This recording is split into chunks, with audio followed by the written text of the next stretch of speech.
Bạn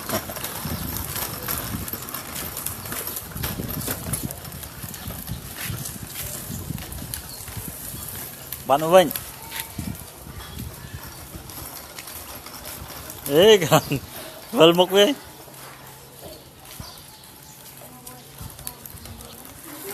ê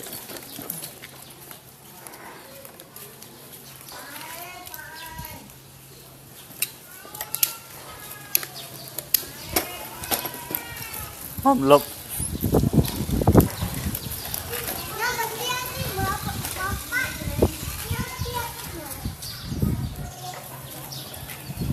mana mana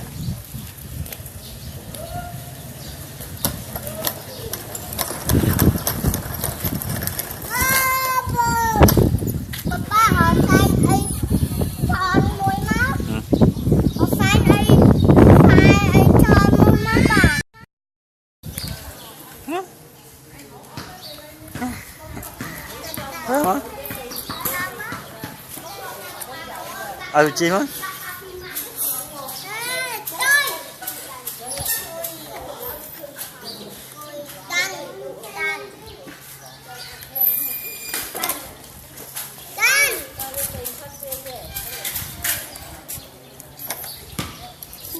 anh cầm hồn con trong mưa bông của hồn như của tiếng cái hồn nhé màn hồn trong cái hồn sủa bua hàng cái này sẽ nhắc bông là hồn điêu bên màn bông cái hồn mơ